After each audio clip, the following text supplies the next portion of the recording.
नमस्कार, minority corner में आपका स्वागत है। आज प्रधानमंत्री नरेंद्र मोदी राजस्थान आए। करौली में उन्होंने चुनाव सभा को संबोधित किया। राहुल गांधी भी आज राजस्थान आए। उन्होंने 2 जगह सभाएं की, एक अनूपगढ़ में और एक फलौदी में। कल प्रधानमंत्री फिर आएंगे और कल बाड़मेर में चुनाव सभा करेंगे और दोपहर बाद दौसा में रोड शो करेंगे। अमित शाह भी जयपुर आएंगे 16 अप्रैल को और रोड शो करेंगे। शायद परकोटे में वैसा ही रोड शो होगा जैसा प्रधानमंत्री नरेंद्र मोदी ने फ्रांस के राष्ट्रपति के साथ किया था। तमाम सारी खबरें हैं, लेकिन आज प्रधानमंत्री की सभा में प्रधानमंत्री ने कांग्रेस को पापी कहा और कहा उन्होंने ऐसा पाप किया है जिसका कोई प्रायश्चित नहीं है। और उन्होंने कहा कि धौलपुर का जो पत्थर है वो राम मंदिर के लिए गया।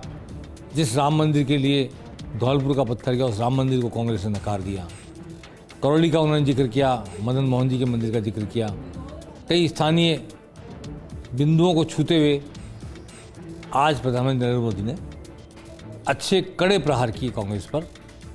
आइए सुनते हैं सबसे पहले भजनलाल शर्मा मुख्यमंत्री ने क्या कहा वहाँ पर करौली की सभा में, और फिर प्रधानमंत्री नरेंद्र मोदी ने क्या कहा।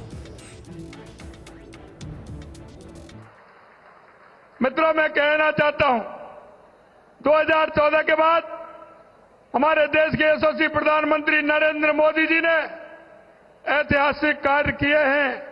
मैं आपको ध्यान दिलाना चाहता हूं कि कोरोना की महामारी के अंदर पूरी दुनिया घबराई हुई थी और जो छोटे छोटे देश थे वो भी ये कहते थे कि इस कोरोना की महामारी में इतना बड़ा जनसंख्या वाला देश भारत, इसका क्या होगा। लेकिन मैं आपसे कहना चाहता हूं, हमारे प्रधानमंत्री जी के नेतृत्व में हमने कोरोना की महामारी, जो एक बहुत बड़ी महामारी थी, उसको भी हमारे लोगों को तो बचाने का काम किया, लेकिन दुनिया के लगभग 100 देशों को भी वैक्सीन देने का काम किया। ऐसे हमारे करौली, धौलपुर की ये धरती भक्ति और शक्ति की धरती है। करौली उस ब्रिज का क्षेत्र है जहां की रज भी सिर पर धारण करते हैं।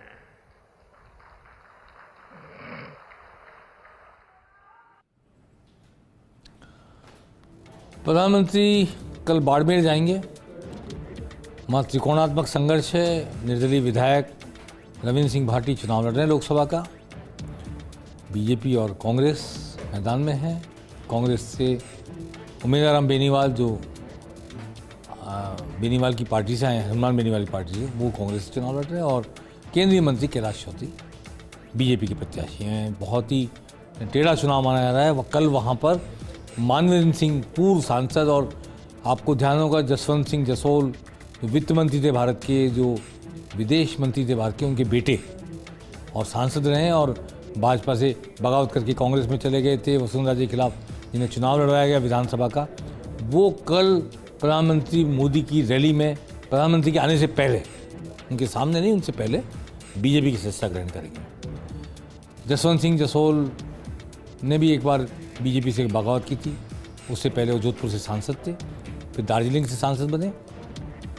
जब उन्हें टिकट नहीं मिला, कर्नल सोनाराम को टिकट मिला, तो फिर उन्होंने बगावत करके चुनाव लड़ा, लेकिन बहुत अच्छा चुनाव लड़ा था।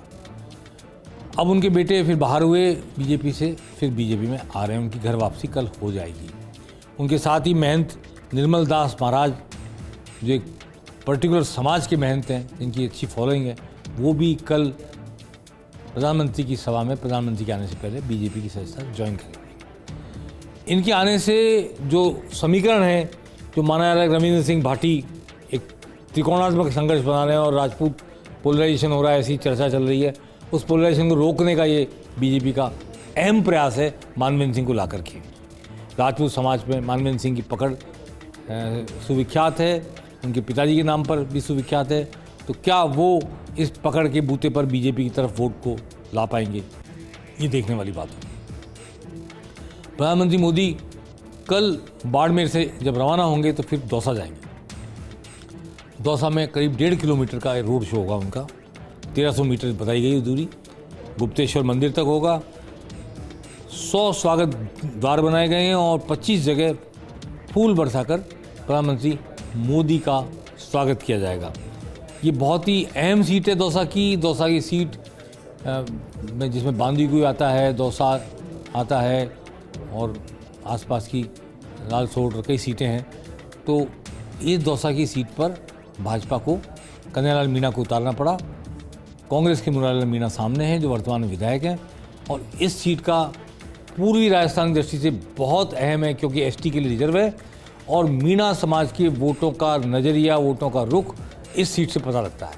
प्रधानमंत्री कल रोड शो करेंगे और इस रोड शो को ज़बरदस्त बनाने के लिए आज इसका रिहर्सल भी किया गया, तैयारी भी की जा रही है और सभी 8 विधानसभा क्षेत्र के विधायक जो इनके बीजेपी के चुनाव जीते या हारे, भागचंद टाकड़ा हैं, राजेंद्र मीणा हैं, ये सब मिलकर के पूरी ताकत झोंक रहे हैं कि किसी भी तरह इसको ऐतिहासिक रोड शो बनाया जाए क्योंकि यहाँ पर राहुल गांधी की यात्रा के दौरान बड़ा ज़बरदस्त सैलाब, जन सैलाब उमड़ा था।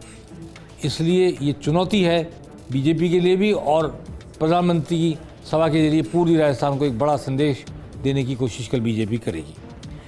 आज राहुल गांधी रहे राजस्थान, अनूपगढ़ में सभा की उन्होंने और फलौदी में सभा की। सभा में उन्होंने स्पष्ट कहा कि हम आएंगे तो कानूनन एमएसपी की गारंटी देंगे, कानूनन एमएसपी देंगे, न्यूनतम मूल्य कानूनन निर्धारित करेंगे।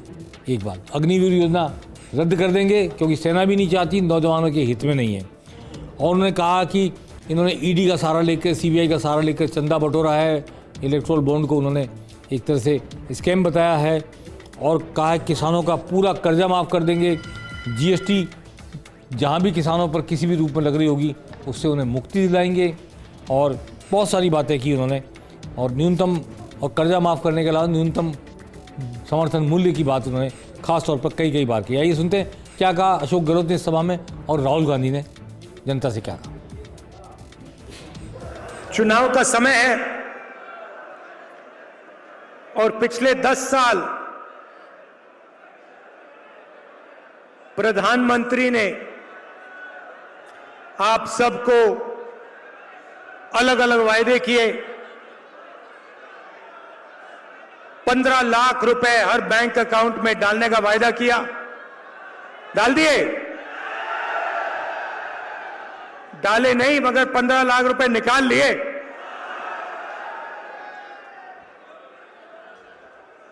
नोटबंदी की, गलत जीएसटी लागू की, काम किया तो हिंदुस्तान के सबसे अमीर अरबपतियों के लिए किया मगर किसान, मजदूर, छोटे व्यापारी, युवाओं के लिए प्रधानमंत्री ने कुछ नहीं किया। तो ये राहुल गांधी ने आज सीधा हमला बोला। प्रधानमंत्री ने भी आज अपने भाषण में ज़बरदस्त हमला बोला था और कांग्रेस को पापी भी कहा था और कहा था कि इनका कोई प्रायश्चित नहीं पापों का और बहुत सारी बातें कही थी जो दिन में लाइव टेलीकास्ट में सब लोगों ने सुनी होंगी। कल प्रधानमंत्री नरेंद्र मोदी फिर आएंगे। देखते हैं बाड़मेर में और दौसा में, बाड़मेर में सभा और दौसा में उनका रोड शो कैसा रहता है। कांग्रेस की ओर से आने वाले दिनों में क्या कार्यक्रम होगा, कौन नए लोग आएंगे, प्रियंका गांधी आएंगी या नहीं आएंगी, इसका पता अभी फिलहाल नहीं चल पाया है। कांग्रेस अपनी रणनीति कल जरूर बनाएगी। एक कमेटी की बैठक है जयपुर में और चुनाव की 25 सीटों के लिए, खासतौर पर पहले चरण की 12 सीटों के लिए कल कांग्रेस रणनीति बनाएगी और समीक्षा करेगी कि वो कहाँ तक पहुँचे और कितना आगे चल रहे हैं, कितना पीछे चल रहे हैं। पेनल्टी कॉर्नर में आज बस इतना ही।